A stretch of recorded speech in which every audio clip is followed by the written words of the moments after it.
د بلخ لرغونی ولایت د افغانستان د شمال له مهمو ولایتونو څخه ګڼل کیږي چې د هیواد په کچه په لومړۍ درجه ولایتونو کې شمیرل کیږي. بلخ ولایت د اداري ویش له مخې د مزار شریف ښار او حیرتان بندر سربیره 14 ولسوالۍ لري. بلخ د خپلې تاریخي، علمي او فرهنګي مخینې سربیره اوس مهال هم د هیواد او سیمې په کچه په فرهنګي او علمي حوزو کې شمیرل کیږي. د بلخ ولایت مرکز مزار شریف ښار د خپل موقعیت په مرسته د هیواد په کچه په سترو سوداګریزو ښارګوټو کې راځي. د دغه ښار د سیاسي او فرهنګي ارزښت ترڅنګ د حیرتان بندر شتون او پرې پرته د اقنی بندر لارې مزار شریف ښار ته سوداګریز ارزښت ورکړی دی. د حیرتان بندر له لارې د افغانستان صادرات د پله له لارې په ریل او د امو سیند له لارې په کښتیو کې وړل او راوړل کیږي. له دغه بندر څخه د صادراتو په برخه کې وچه میوه او د وارداتو په برخه کې نفتي مواد، لرګي او نور ساختماني توکي وړل کیږي او راوړل کیږي. په حیرتان بندر کې افغان سوداګرو هم د پام وړ پانګونه کړې ده چې شاوخوا 400 میلیونه امریکایي ډالرو ته رسیږي چې ډیری د نفتي توکو د بنسټونو په برخه کې شوي ده. دغه صادرات د ازبکستان له لارې د منځنۍ اسیا هیوادونو ترڅنګ اروپایي هیوادونو ته هم استول کیږي. خو لبد مرغه چې په بلخ ولایت کې هم لکه د هیواد د نورو ولایتونو په شان د پټ دښمن یعنی ماین او ناچاودو توکو ګواښ د ډیرو کلونو راهیسې موجود و او د دې ولایت زیات شمیر انسانان، څاروي او نقلیه وسایط د همدې ناچاودو توکو، مهماتو او ماینونو له امله زیانمن شوي دي. د ښځو او ماشومانو په ګډون ډیر کسان مړه، ټپیان او معلول شوي هم دي. د عمر د ماین پاکۍ موسسې د بلخ ولایت په کلدار، مرمل او حیرتان ولسوالیو کې د ماینونو او ناچاودو توکو د له منځه وړلو کار په افغانستان کې د جاپان سفارت په مالی ملاتړ پیل کړ او د یوه کال په موده کې شاوخوا 800 جریبه ځمکه د ماینونو او ناچاودو توکو د خطر څخه پاکه کړې ده چې له دې سره یې د دې سیمې 15,000 کسانو ته په مستقیم او غیر مستقیم ډول ګټه رسیږي. د عمر د ماین پاکۍ او بیا ودانولو موسسه په 1990 زیږدیز کال کې د کډوالۍ په وخت کې رامنځته شوه. په هغه وخت کې د کډوالو په کمپونو کې د افغان کډوالو لپاره د ماینونو د خطرونو په اړه د عامه پوهاوي برنامې په لاره واچولې. په افغانستان کې د روسانو له وتلو وروسته د عمر د ماین پاکۍ موسسې فعالیتونه د هیواد دننه 14 ولایتونو ته وغځېدل.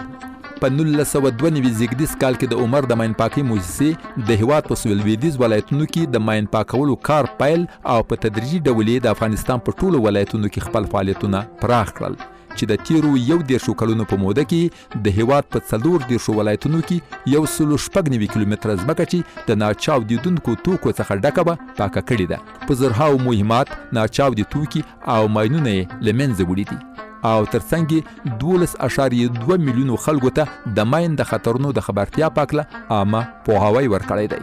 د عمر د ماین پاکۍ موسسه اوس هم کار کوي چې افغانستان د ماینونو له خطر څخه خوندي وساتي. عمر موسسې په بلخ ولایت کې تقریبا 6.3 کیلومتره ساحه د ماین او ناچاودو توکو څخه پاکه کړې ده او 20,000 بیلابیل ډوله ماینونه او مهمات یې له منځه وړي دي. دا پروژه د جاپان هیواد د سفارت په مالی ملاتړ د عمر د ماین پاکۍ موسسې په مرسته د 2020 زیږدیز کال د مارچ په میاشت کې پیل او د 2021 زیږدیز کال د فبروري د میاشتې په 28 نیټه پای ته ورسېده. په نوموړي پروژه کې 4 د ماین پاکۍ تخنیکي ماشینونو او یو ټیم برخه درلوده.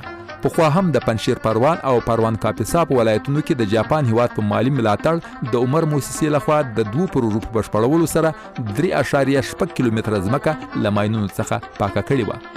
په حیرتان سوداګریز ښارګوټ کې د عمر د ماین پاکۍ د پروژې مسؤل خالد ملاخیل د دغه پروژې په اړه وایي.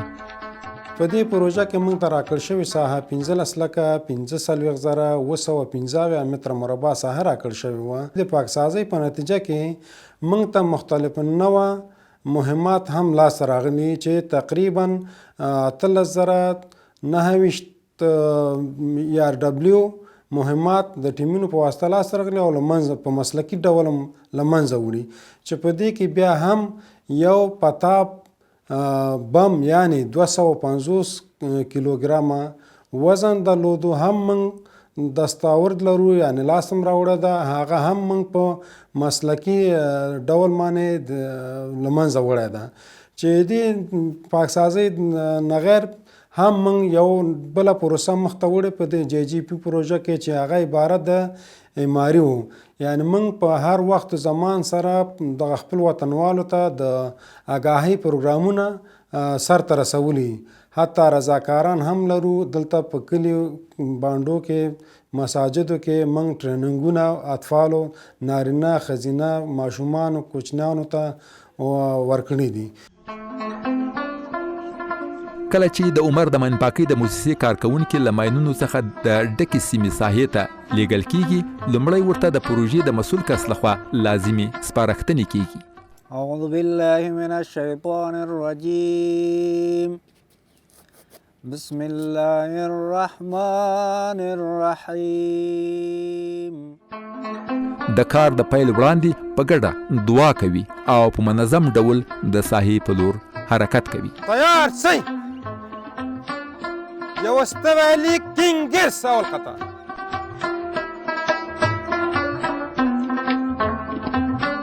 د حیرتانو سوداګریز ښارګوټی اوس مهال د ماین له خطر څخه پاک شوی دی. خلک خوشحاله دي او غواړي اوس په ډاډه زړه په خپله سیمه کې د بیا رغولو چارې پر مخ یوسي.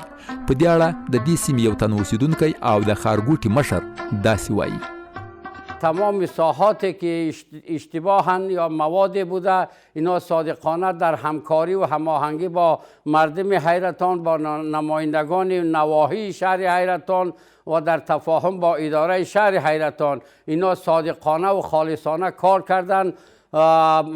موادی را که باعث تلفات حیوانات، انسانها باعث معلول شدن و کشتن شده اینا کار کردن، زحمت کشیدن و از یا مردم ما نهایت راضی هستند و ما تشکر میکنیم از کشور دوست ژاپن که تمویل کننده پروسه ماینپاکی در سطح کشور بالخاصه در شهر حیرتان است.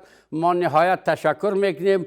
دلته نه یوازې د حیرتان سوداګریز ښارګوټي مشران راځي دي، بلکې د دې سیمې ټول اوسیدونکي ځکه خوښ دي چې سیمه یې د ماین له خطر څخه پاکه شوي او دوی کولی شي په ډاډه زړه پکې د ژوند چارې پر مخ بوځي.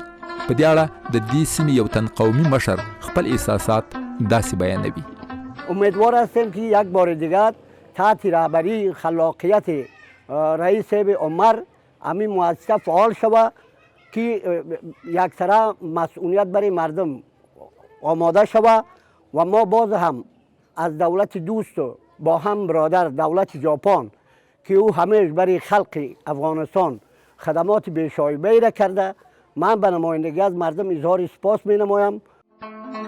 د دې سیمې دولتي کارکوونکی هامون سمدزوی چې د حیرتانو د ترمینل د ذخایرو مدیر دی، د عمر د ماینپاکۍ د پروژې څخه راضي دی چې سیمه له ماینونو او ناچاودو توکو څخه پاکه شوه او له دې وروسته به نفتي موادو او ذخایرو ته د ماین د چاودنې په پایله کې کوم ګواښ موجود نه وي. هغه په دې اړه داسې وایي: دغه کوم ساحه چې تاسو ګورئ د عمر مرستندوی موسسې څخه مننه چې دغه ساحه موږ ته پاکه کوله. نو موږ آینده کې په ډاډه زړه کولی شو چې دغه کې سرمایه گذاري وکړو، تاسیسات ورکې جوړ کړو تر څو چې خپل هیواد ته او خپل خلکو ته خدمت کړی. په شمال زون کې د ماینپاکۍ مسؤل محمد یوسف یوسفي هم د ماینپاکۍ د فعالیتونو او دا چې څومره ساحه پاکه شوې ده، څومره ماینونه او ناچاودېدونکي توکي په بلخ ولایت کې موندل شوي او له منځه وړل شوي دي، په اړه یې داسې وایي: ساعات باقی مانده که در زون شمال است در حدود 39.8 کیلومتر ساعت فعلا باقی مانده که ضرورت به پاکسازی داره که ما از تمویل کننده های پروگرام ماینپاکی افغانستان به خصوص کشور ژاپن خواهش میکنیم که به سلسله کمک های قبلیشان و کمک ها را دوام بدن که تا خدا بخواه ما بتونیم ساحات باقی مانده از جنگ و ماینفیلدهایی که باقی مانده یا را پاکسازی بکنیم که تا هموطنان ما از خطرات ماین و مرمی های منفجر ناشر مسئول باشند. په بلخ ولایت کې د ماینونو او ناچاودو توکو په پایله کې 826 کسان زیانمن شوي دي چې د هغوی له جملې څخه 555 کسانو د خپل بدن غړي له لاسه ورکړي دي او 201 کسانو خپل ژوند له لاسه ورکړی دی. په دې اړه د یو تن معلول خبرې اورو. این دمی حیرتان این مدت چند سال میشه که این معلوم شدیم به اثر چوب خشک که سوخت میرفتیم در اونجا ما را به حساب اونجا یک مین ورداشت. این چند سال میشه که ما معلول شدیم در حیرتان. این همه تو زندگی میکنیم به مشکلات بسیار دشوار. په بلخ ولایت کې د عمر د ماین پاکۍ موسسې د ماینونو او ناچاودو توکو د له منځه وړلو سربیره په نوموړي ولایت کې د ښځو، نارینه‌وو او ماشومانو په ګډون د ماین د خطرونو په اړه عامه پوهاوی هم ورکړل شوی دی چې په پایله کې زیات و کم 2,592,000 کسانو ته د ماین خبرتیا پروګرام له لارې د عامه پوهاوي د ورکولو ترڅنګ هغوی ته کتابچې او د ماین خبرتیا بروشورونه هم ورکړل شوي دي. عاطفه هم د دې پروګرام یوه زده کوونکې ده.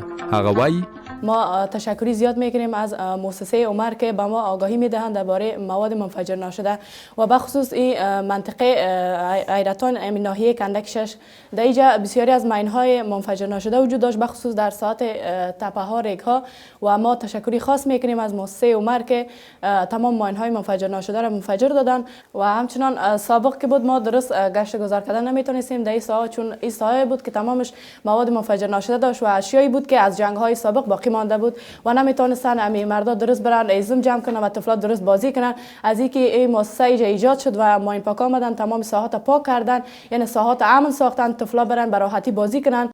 په حیرتان سوداګریز ښارګوټي کې د عمر د ماین پاکۍ ډله عملاً د ماینونو په ساحه کې د ناچاودیدونکو توکو، مهماتو او ماینونو د موندلو په موخه په کار بوخت دي. راځئ چې د دوی کار د عمل په ډګر کې وګورو. دا روزل شوي مسلکي کارکوونکي د خلکو د ژوند د ژغورلو لپاره هڅه کوي څو سیمه د ماینونو او ناچاودو توکو د خطر له ګواښ څخه پاکه شي. په دغه سیمه کې پټ دښمن یعنی ناچاودي توکي تر ځمکې د لاندې ځای په ځای شوي دي. د عمر د ماین پاکۍ موسسې مسلکي کارکوونکي غواړي پلټنه وکړي څو د دغو ناچاودو توکو ځای په نښه کړي. کله چې تر ځمکې لاندې ناچاودېدونکي توکي وموندل شول، موندونکی خپل ټیم لیډر ته سمدستي اطلاع ورکوي چې هغه بیا د دغو مهماتو د له منځه وړلو لپاره لازم اقدامات کوي.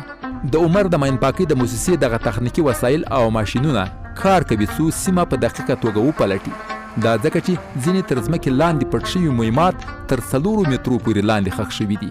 دا سیمه شګلنه سیمه ده او د وخت په تیریدو سره تر ځمکې لاندې مهمات د شګو د انبار له امله ژور ښخ پاتې کیږي. په حیرتان سوداګریز ښارګوټي کې د عمر ماین پاکۍ موسسې د موندل شوو مهماتو د له منځه وړلو مسؤل علاءالدین رحمانی د موندل شوو مهماتو په اړه معلومات راکوي.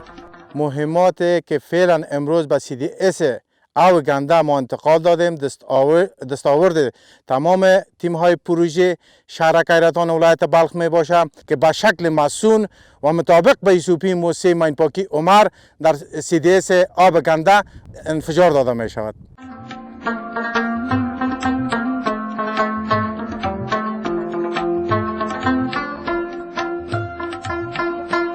لکه څنګه چې تاسو په انځورونو کې ګورئ، دلته بیلابیل ډوله مهمات موندل شوي دي. د عمر د ماین پاکۍ تخنیکي ټیم غواړي دغه مهمات د آبګنده په سیمه کې له منځه یوسي. تاسو عملاً دغه بیلابیل ډوله مهمات په CDS کې ګورئ. له ځانګړي سیګنال وروسته به له منځه وړل کیږي.